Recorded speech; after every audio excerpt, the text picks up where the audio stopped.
Agnieszka, and a very good morning to all the delegates of the member states of the European Union. I'm Professor Kim. I'm very, very happy to be back at the Hanguk University of Foreign Studies, back since 2008. You yourself told me the last time I was here in this beautiful university.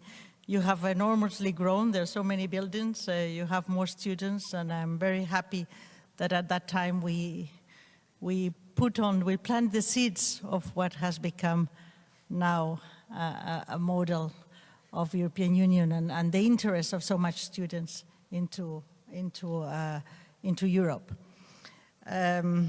I really want to thank you for all the efforts you've done, but also to the three Jean Monnet chairs. Jean Monnet, who knows who is Jean Monnet? He is the father of the European project. And if you are interested in Europe after this simulation exercise, you should read the Jean Monnet Memoir, because he really cemented through a lot of walks in the parks near Paris, Fontainebleau. In that area, he had a house, and he walked, every morning from 6 to 8, and he made his collaborators work with him, because then he thought about things, and people had to write next to him what he was thinking. And then he established the basis of what is the European project today. He say we couldn't continue wars between Germany and France. We had to put the key issues which made the wars possible, which was steel and coal, out of the countries into a sovereign, autonomous committee or a supranational entity, which was the European Commission. And that's how we started this whole peace process story until today. So that's why we call the centers the Jean Monnet centers, because they are, what we want to build here is the basis of a knowledge of Europe in the countries where we have centers. And when I was here in 2008, we opened the Jean Monnet Center in Seoul University.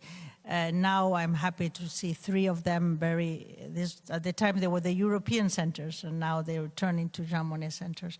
And these are the places where, through them, you students can get into a knowledge of what is Europe about not only our history, our diversity, our studies, and to get to know this very complicated setting that you are all working today.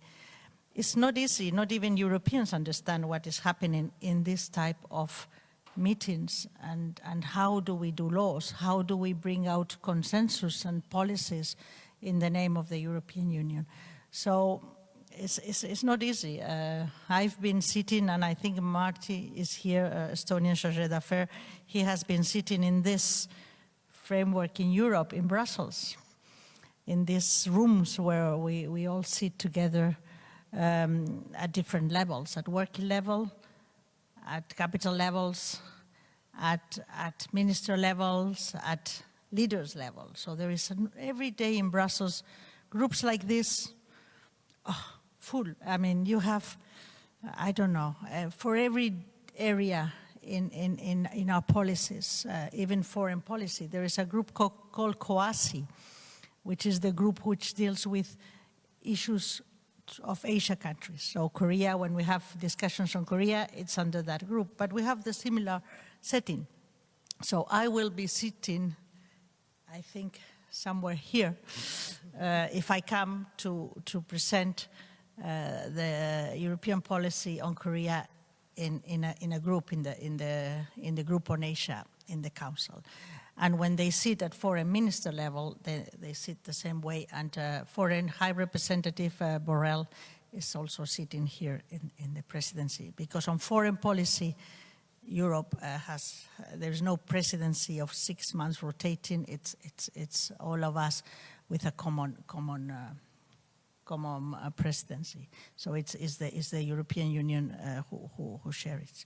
So this is very important. The work you do is even, you know, extremely useful. I remember also many times, many years ago, when I started my diplomatic career, we did this simulation exercise between diplomats of member states. So we call it also the Junior Diplomat Program, which I think now is celebrating 20 years. And I was at the first program, and we did the same thing, and we were discussing Palestine and the Middle East conflict. So I was also representing at that time, you know, Israel in negotiations, presenting his policies to us in a group like this. So it's really important to get to understand, and when you get into your roles, suddenly you need to change your mindset, you know, and think who I am, what do I represent, what do I want to defend, and how can we get together into a consensus. Because Europe is about cooperation, and Professor Kim mentioned that very much, but you have to have in mind that what we want to reach is not to fight each other, but to reach a consensus, solidarity. We sometimes have to give to the others so that we can reach that consensus. It's about cooperation. It's about, you know, values.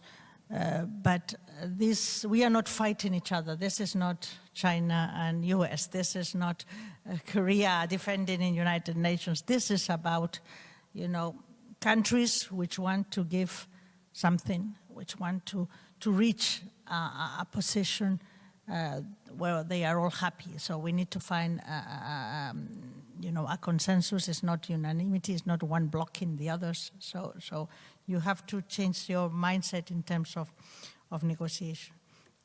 This year, it has been a difficult year. The fact that we can all be here, I'm very grateful on the management of the government of Korea, so that enables us to be here. I think it's different.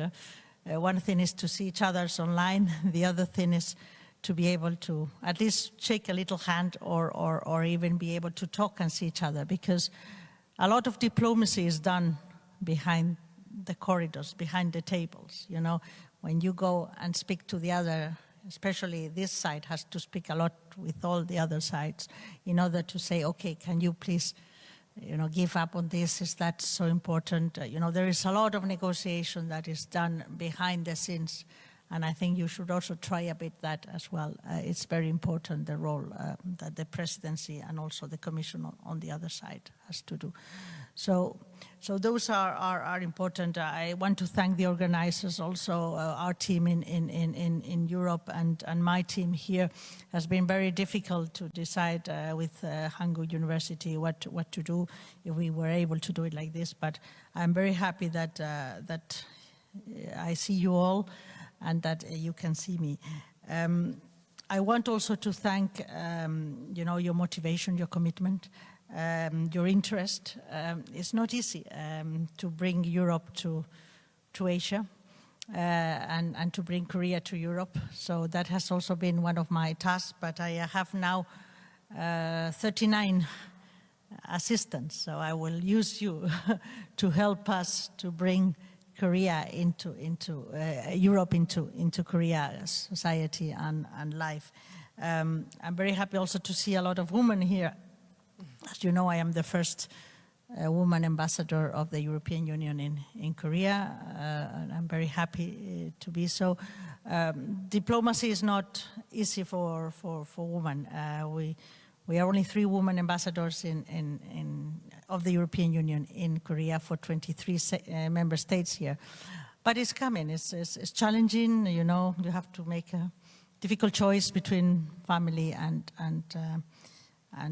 work. But I think, you know, little by little, I see my daughters also much more into. They don't have to face those challenges I have faced. But here we need a bit of gender balance towards the men. So this is about gender balance. I am not it's not, you know, the woman's right or whatever it comes to. It is a gender balance approach. We also like to see, much more male colleagues interested in languages. In at the end, in foreign relations, it's very important to have that balance and that, multiple diversity that you can bring from both sides. As Professor Kim mentioned, climate change is key. You have been studying and training some hours already on how we work and what are our key policies. But in a pandemic crisis situation, whatever recovery we are doing has to be green. And so climate is certainly the key priority in Europe and I think around the world in many places. Korea as well, the recovery has to be green, has to be digital. So this discussion of climate is all over. In every little policies we do, there has to be a climate dimension. In whatever funds we bring to the table, it has to be green financing. So this is something which is now absolutely into everything we do in European countries, including and it has been a push that has been come from bottom up. It is you younger generations who have really, with a lot of enthusiasm, pushed the whole wave of green climate into our policies and societies. Even if any of you will afterwards end up in a company or in business, it has to be changed. It is business have to transform into green production, into circular economy, into sustainability. The word sustainability that we use a lot is really the way we have to change our way of life, our way of work, our way to produce, the way we do policies. So all these elements, I want you to have that on mind. What I would like to see from here, I hope that we can continue this program in the years to come with the other centers of Jean Monnet, Jonesy and Korea University. I hope they take the baton and next year they could do that. But I will certainly like to see you, at least for me, this is so important because whatever you do in your professional life after these studies, you will always have this into your minds. You don't forget it. You will always have a bit of Europe in your minds and you will perhaps go and be Korean diplomats. I hope perhaps one of the women here will be the first woman ambassador in Brussels one day. I will certainly love that. And Armel also, you go into foreign in the European countries as diplomats or in the United Nations or even in business, you can always have these links with Europe much more developed. And this is very important for me. If that is what I can obtain from this exercise, I think we should be happy. Your understanding of how Europe or the European Union works is something not many people have. And after this simulation and the time you have devoted to prepare yourself for this, you will really have it. So that is very important. But also the way afterwards you use it, the way you become and look and see if there is a bit more consensus, if you can be a bit more solidary, if you can bring diversity, because here we have 27 countries and there is a lot of diversity which is very rich into your decisions. And you have to listen to the others, listen to the small countries. They can get together and block one decision. So you need to listen to everyone and each of them. It's very important. Each of them have a lot of value to bring to the table. So I hope to see future ambassadors of Europe here. In any case, wherever you are, when I see ambassadors of Europe, means people that can bring Europe, the European dimension, a bit of Europe into whatever you do in your lives, in your discussions with your family, in your work, in your future work, in your discussions with friends, a bit of interest for traveling and to travel to the countries you represent. And three of you will then have a prize to come to Brussels and to see firsthand, perhaps the real meeting room and where this can happen. But I'm happy that today the Council of Ministers is here in Seoul, is here in Hanko University. And I really thank each of you to be able to take your time and your efforts to be part of this exercise. Hope it brings you quite a lot of satisfaction, and in the future, you know, it serves you in whatever career or path you take. Kansamida.